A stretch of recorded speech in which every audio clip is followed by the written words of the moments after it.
Эх орны өглөөний мэндийг хүргэе үзэгчтэй өглөөний мэнд хүргэе цэцгээ. За өглөөний мэнд. За эх орны өглөө хөтөлбөр өглөөний цагаа ууснаа булангаар бол үргэлжилж байна. Тэгэхээр бидний эх орны өглөө хөтөлбөр гэсэн одоо Facebook хуудасаар нэгэн айл одоо нэгэн эзэгтэй бол холбогдсон байгаа. Тэгээд энэ гэртээгийн тоогооч цэцгээгээр л өглөөний цагаа хийлгэж ууж үзмээр байна. Манад ирээч гэсэн хүсэлтийг бол илгээсэн. Ингээд бид гэрийнх нь гадаа бол ирчихсэн байна. Тэгээд айл маань бол дотроо хүлээж байгаа хаа. За ер нь ямар цай хийж өгөх вэ? Одоо тэгэл ороод хөрөх чинь удландаа тий. Одоо хоёлын урьсан юм чинь бас юм хон бэлдсэн байгаа илгүй. За ингээ бүгдээрээ хамтдаа орцгоё.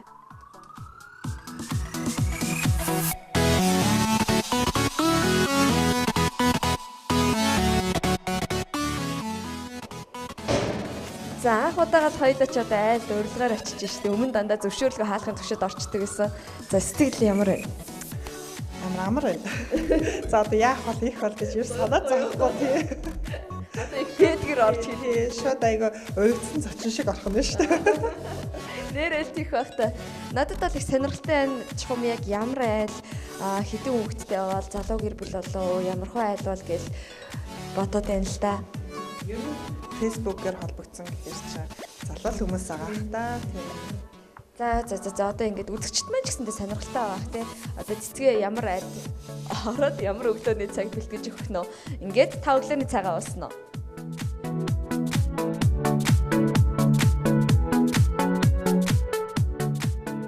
За бид зарсан газартаа бол ирсэн байна. Одоо ингээд айлын хаалгыг тогшоод хамтдаа өглөөний цай бэлтээ. Одоо бол айхгүй тогш шүү дээ.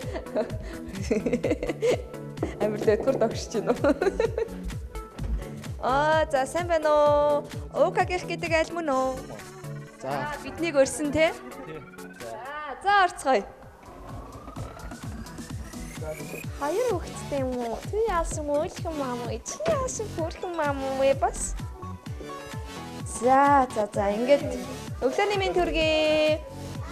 За бид одоо гэртээ контентын үүсгэн байгуулагч цэцгээтэйгээ хамт одоо та бүхнийхээ хүсэлтээр эцэгтэй нь бол хүсэлт тавьсан байгаа. Тэгээ эцэгтэйгийнхээ хүсэлтээр энэ айл бол хурж ирээд укагийнт хурж ирээд тэгээ гоё өглөөний цай бэлтгэх гэж байна. Ингээд эх орны өглөө хөтөлбөр үргэлжилж байна.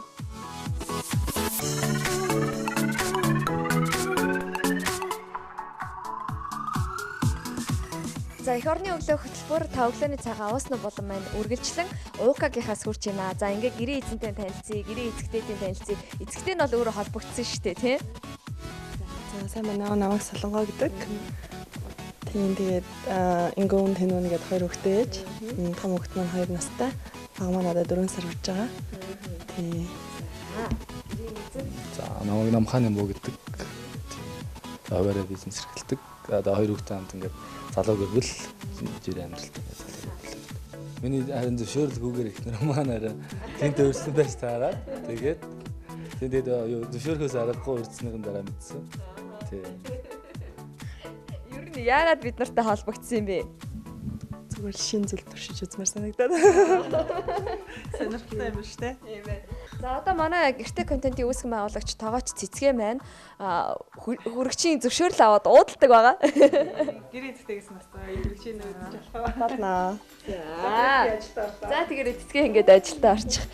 За хэрхэн танилцсан бэ? Та хоёр гоё анх танилцсан түүхээ дурсаач ийм сайхан ийм хөөрхөн өсгөөг яаж одоо эхнэр болгоод авчваа. Ока.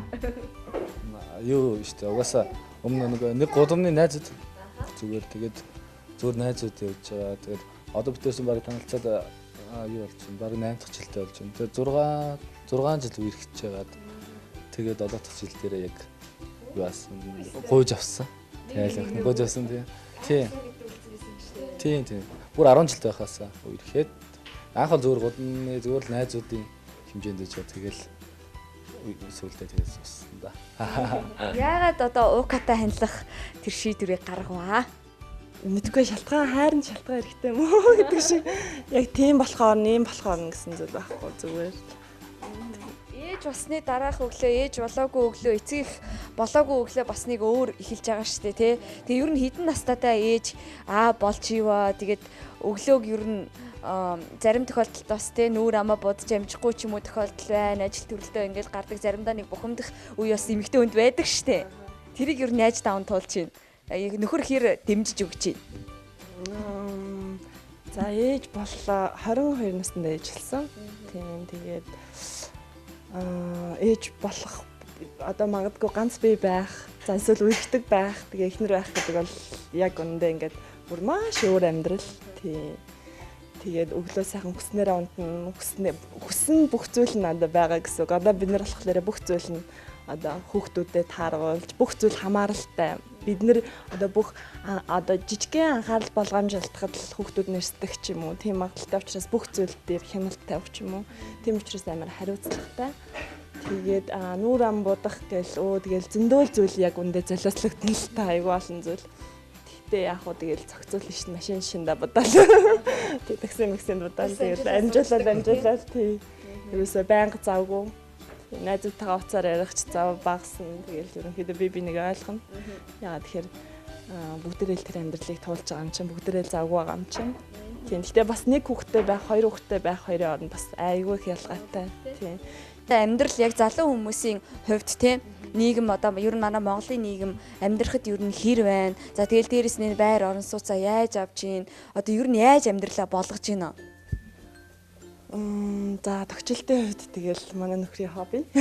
Тийм ер нь хааж явсан тогтчлтын дээр айгүй сайн анхаардаг. Яг нийгэм амьдралын хувьд бол залуу хүмүүст бол айгүй боломж бага юм шиг санагддаг. Тийм учраас ихэнх хүмүүс би өөрөө нөгөө сургалтын байгууллага ишлүүлдэг. Тэгээд тэн дээр ихэвчлэн одоо бүгд л IELTS, TOEFL ч юм уу те том шалгалтууд өгөөд бүгдээрээ гадагшаа авах хүсэлтэй. Ихэнх залуучууд бүгдээрээ гадагшаа авах хүсэлтэй болсон. Яагаад гэвэл өнөөдөр бид нэр ингээд төрийн албанд ч юм уу зүгээр сургуулаа төгсөөд ажил хийлээ гэж бодоход нэг хамгийн багадаа 600 мянгаас эхэлнэ те. Гэж яг 600 мянган төгрөгөөр магадгүй 2 хүн 600 сая 200 мянган төгрөгөөр 2 хүүхдээ жих хэмжээнд бол хангалттай биш. Тийм учраас ихэнх хүмүүс одоо гадагшаа явах тэмүүлэлтэй болсон. Тийм бит хоёрын хувьд ч ялгаагүй. Гэхдээ мэдээж гадагшаа явах гэдэг нь болохоор зүгээр тэнд очиод амьдрах бол биш. Зөндөө олон зүйлийг сурч мэдчихэд карьерийнхаа хувьд бас санхүү мөнгөний хувьд ч гэсэндээ өөрөөсөө үүд хаалга нээчээд тэгээ буцаад их орондоо ирэх сонирхолтой. Ер нь л ихэнх залуу гэр бүлээд одоо тийм байгаах тэмээ төлөө тэгэл одоо хичээж байгаа гэхүү тийм. За ингээд их орны өглөө хөтөлбөр үргэлжилж байна.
Ингээд өглөөний цайн бэлэн болсон байна.